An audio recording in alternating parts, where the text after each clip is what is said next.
Na sala de aula é que se muda uma nação. Na sala de aula não há idade nem cor. Por isso aceite e respeite o meu professor. Olá, muito boa tarde para todos nós. Vocês estão vendo essas cenas? Pois é, essas imagens são dos sergipanos indo às ruas, juntamente com milhares de outros trabalhadores e trabalhadoras do Brasil inteiro, no dia 1º de maio, para protestar contra essa balbúrdia. Sim, balbúrdia que é, na realidade, o governo do senhor Jair Bolsonaro. Este 1º de maio entrará para a história do país, por unir trabalhadores de todas as centrais sindicais em um mesmo ato, onde juntamente disseram em alto e bom som não à reforma da Previdência. Somos orgulhosamente a classe trabalhadora e só essa classe é que pode fazer a transformação necessária e social que nós precisamos. Com relação aos ataques perpetrados contra as universidades federais, nós temos já uma organização pluriparlamentar em defesa das universidades federais. A DUFES já vinha mapeando esse ataque frontal contra as universidades e isso tem um sentido muito forte que faz parte da perda da soberania nacional. Esse ato ele representa o anseio dos trabalhadores brasileiros, que é lutar contra a reforma da Previdência e é defender todos os direitos contra esse governo golpista que aí está. Todos os trabalhadores estão mobilizados, os trabalhadores do campo, da cidade, e essa marcha, ela representa isso. O número de trabalhadores, o número de representações presentes, diz que todos os trabalhadores hoje estão unificados contra o golpe que Bolsonaro está dando nos trabalhadores. No caso, você como representante de um sindicato dos trabalhadores da Previdência que estão dentro do INSS, essa reforma realmente é necessária ou isso é mais uma conversa do governo federal? É mais uma conversa do governo federal.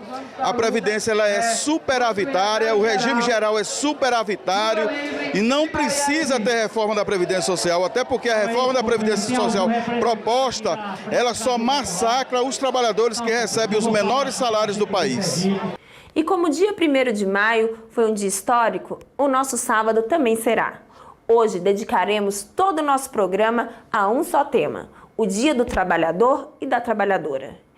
Em Aracaju, representantes das centrais sindicais, frentes, movimentos sociais do campo e da cidade caminharam no 1º de maio unificado, percorrendo o Conjunto Augusto Franco e os bairros Farolândia e Atalaia até os Arcos da Orla.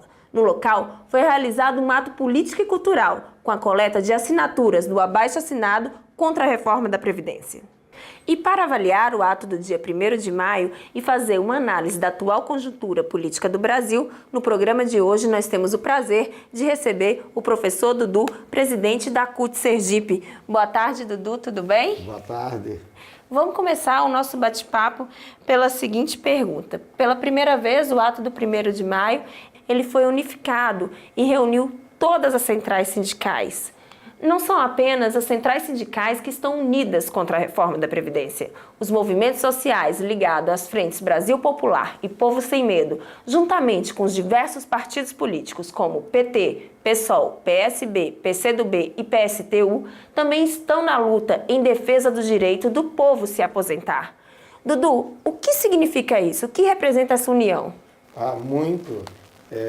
Há décadas que as centrais sindicais tentavam construir atos unificados, mas na hora de definir a política, infelizmente, era pautado aquilo que nos separa.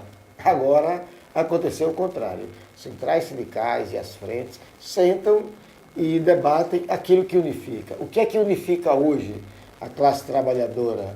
É a reforma da Previdência. Então, isso é tudo num processo de resistência. Você imagine, enquanto a classe dominante ataca a classe trabalhadora, os trabalhadores estão debatendo em frentes diferentes. Agora está todo mundo na mesma trincheira. É isso que vai possibilitar a gente derrotar essa reforma. A greve geral do dia 14 de junho, ela foi aprovada pelos trabalhadores e trabalhadoras no dia 1º de maio. Eu queria saber assim, a importância dessa união e agora como é que vai ser esse processo de construção para a greve geral. Foi exatamente isso. As centrais sindicais sentaram, definiram 14 de junho como data para se fazer a greve geral, mas deixaram para anunciar ontem, no 1º de maio, lá no Vale do Anhangabaú. Por que deixaram para anunciar todo mundo junto? Para mostrar força, para mostrar unidade, para mostrar ao governo federal que ele não vai ter vida fácil, para mostrar aos deputados federais, aos senadores, que vai ter disputa. Nós não vamos deixar essa reforma passar. Então, o anúncio da greve geral, com todas as centrais, as duas frentes, no mesmo palanque, isso termina também criando uma energia positiva para aqueles atores que estão na luta do dia a dia. Isso passa mais confiança. Então, acho que foi de uma acertada o anúncio coletivo no dia 1º de maio. Como que vai ser o processo de construção a partir de agora para a greve geral do dia 14? As centrais sindicais e as frentes têm avaliado que nós precisamos mudar o método. A conjuntura mudou, estamos enfrentando um governo diferente, eu digo diferente do pior ponto de vista que você quiser analisar. Então não dá simplesmente para chegar, achar que a rede social, um carro de som vai resolver as questões. Não vai. Nós precisamos ir para os terminais de ônibus, estamos fazendo isso. A classe trabalhadora anda de ônibus, então nós estamos indo para os terminais, entregar o panfleto, mas conversando com as pessoas e para os bairros. O povão está lá nos bairros, porta de escola, faculdade, nós vamos aonde o povo está. E isso vai fazer a diferença, interagir com o povo, porque também não dá para o movimento sindical imaginar que sabe tudo e sabe o que é que o povo quer. Sim. É preciso ouvir. Então nós estamos mudando a tática e está dando certo. Ouvir é importante nesse momento, para a partir desse diagnóstico a gente saber como vamos atuar. E, acima de tudo, usar uma linguagem que o povo entenda. Essa linguagem econômica, o economês, que pauta muito a reforma da Previdência, a gente precisa traduzir de uma forma clara para que todo mundo entenda. A síntese, olha, essa reforma vai tirar a sua aposentadoria. Essa reforma vai destruir a Seguridade Social. Uma linguagem que impacte, e não é uma linguagem mentirosa, é uma linguagem verdadeira. E esse corpo a corpo ele é fundamental, né, Dudu? Porque se você for olhar na mídia, se há uma propaganda positiva dessa reforma do governo Bolsonaro na grande mídia. Então, esse corpo a corpo, esse diálogo com palavras que as pessoas entendem, deixando de lado o econômico, é fundamental nesse processo. Nada substitui o corpo a corpo. É importante o meio de comunicação, é importante a rede social, mas você conversar diretamente com o trabalhador. A televisão ele assiste, mas ele não interage com a televisão. O rádio interage menos. Sim. Existe a interação, mas ela também não é grande. Agora, conversando não, você vai ouvir. Se ele quiser falar 10 minutos, você vai ouvir. Então, ouvir é bom para quê? Não só para ouvir. Ouvir é bom para fazer diagnóstico. E eu saí muito animado dessas atividades no centro comercial, terminal de ônibus, periferia, com a reação do povo. A reação está sendo muito positiva, principalmente quando você pergunta ao povo, você acredita que essa reforma ela veio para acabar com o privilégio? Aí as pessoas ficam na dúvida, você completa, 70% da massa de aposentados recebe entre R$ 1.000 e R$ 1.500. Qual é o privilégio que tem esse cidadão, esse trabalhador? Quem é beneficiado, na verdade, está sendo protegido. Você pergunta, o que é que vai mudar na vida dos grandes oficiais das Forças Armadas? Não muda quase nada. Desembargadores, juízes, senadores, deputados federais, o que é que vai mudar na vida deles? Não muda. O que vai mudar é a vida do pobre. Vai impactar de forma criminosa. Dudu, a proposta de Bolsonaro e do seu guru Paulo Guedes, o ministro da Economia, é dificultar o auxílio maternidade, acabar com o auxílio doença e reduzir o direito dos trabalhadores, sobretudo os mais pobres, né, que vão acabar sem se aposentar, sem poder receber pensões. Então, essa reforma da Previdência, a gente não pode chamar isso de reforma, isso na verdade é uma política de extermínio contra a população pobre, não é isso? Exatamente, ela destrói com a Seguridade Social. Eu pergunto, para que é que serve o Estado? O Estado serve para cuidar do povo. Aí o Estado só quer cuidar dos ricos, porque, olha, toda ação desse governo é para beneficiar os ricos. Dou um exemplo muito claro. Ele está aí tentando vender o modelo de capitalização. Para que é que vem a capitalização? Para desobrigar o patrão a pagar a previdência, fundo de garantia. Ele não vai pagar nada. O Estado também não paga nada. Com a capitalização, só quem paga é o trabalhador. Então, que Estado é esse? Que Estado é esse? Ele está acabando com um pouco do Estado de bem-estar social que chegou no Brasil com a Constituição de 88. Então, você vai ter um verdadeiro apartheid. O Brasil já vive um apartheid, mas ele vai se aprofundar. Nós vamos ter uma casta de consumidores nesse Brasil, uma casta que vai conseguir viver de forma decente e vamos ter aí uma legião de famintos, as pessoas pedindo esmola, que saiu de cena no Brasil durante um bom tempo, agora voltou. Quem mora em apartamento não dá para sentir a explosão da miséria no Brasil, mas quem mora em casa, eu moro numa casa, então o cara vai lá no seu cadeado do portão e bate, aí sai, daqui a 10 minutos chega outro batendo. Isso são dados que você vivencia no dia a dia, a explosão da miséria no Brasil, porque esse governo ele fez uma opção pelos ricos. É uma pena que parte da classe trabalhadora embarcou nesse projeto, um projeto que não é dele. Então, o trabalhador e a maioria dos pobres que votaram dele atiraram no próprio pé. Diante de toda essa circunstância difícil para os movimentos sociais, para o movimento sindical, da retirada de direitos, e nesses já passados mais de 3 meses do governo de Jair Bolsonaro, eu quero fazer a seguinte pergunta para você. Você imaginava que o governo do Bolsonaro ele iria ser tão cruel que chegaria até a atingir aqueles eleitores que votaram nele?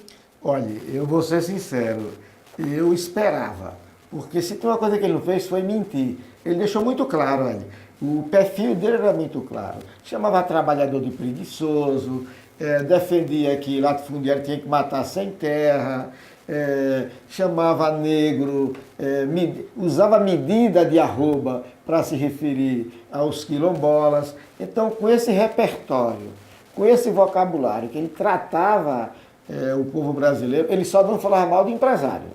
Isso aí todo mundo sabe. Então eu já esperava que seria um governo extremamente agressivo contra os pobres, contra a classe trabalhadora. E não foi por acaso que os empresários financiaram, banqueiros, a campanha dele. Eu não me surpreendo.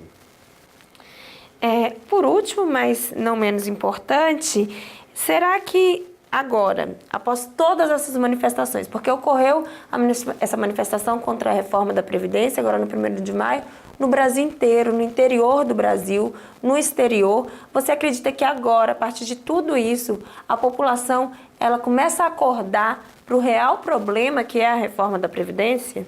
Olha, acho que no imaginário da população, protestar é coisa de sindicalista.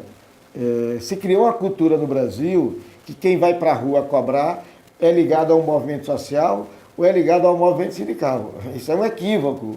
Protestar é um direito de todos. O movimento social, o movimento sindical, ele tem a tarefa de organizar essa massa para fazer luta e reivindicar direitos.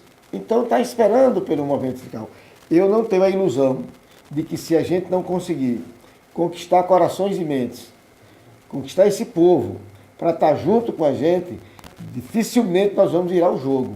Tem muita gente na rua, tem luta de massa, mas para virar o jogo nós vamos precisar de mais gente.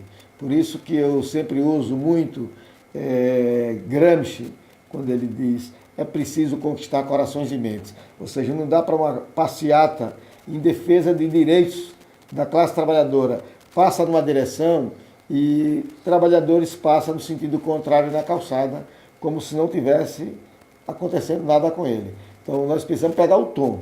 E pegar o tom é melhorar a linguagem no contato com as pessoas e aonde o povo está. Com certeza, devemos demonstrar que a reforma ela tem um lado e que ela realmente não vai beneficiar o trabalhador. É exatamente isso. Ela é nociva.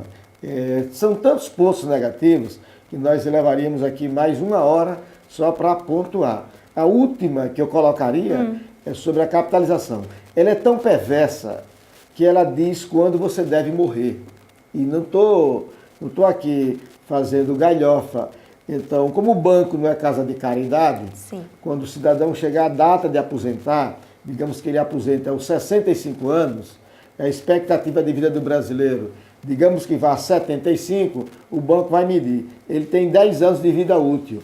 Pega lá seus 30 ou 25 mil que você conseguiu fazer a poupança, porque ninguém trabalha no Brasil 40 anos ininterrupto, sem ficar desempregado uma parte desse tempo, ele vai dividir pela quantidade de meses da sua expectativa de vida e vai dividir mensalmente. Quando acabar aquele dinheiro que ele mediu pelo período da expectativa de vida, a pessoa trata de morrer. Porque se não morrer, vai virar indigente.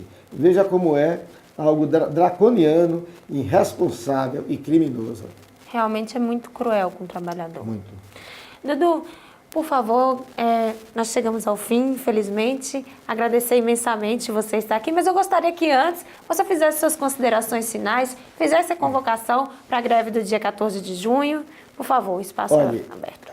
Sergipe teve experiências bem-sucedidas nas últimas greves gerais. Inclusive, a greve geral, de última hora, as centrais sindicais do resto do Brasil resolveram adiar e aqui nós mantivemos. Paralisação do transporte coletivo, banco, comércio. Comércio, um dos poucos lugares do Brasil onde parou foi Sergipe. Então, o setor público parou, rodovias foram trancadas, as entradas da cidade. Então, a greve geral aqui, ela aconteceu com muita força e a gente vai começar a reunir já na próxima semana para que essa greve geral, ela não pode dar errado. Agora, tem que ter muita pressão sobre os deputados sergipanos.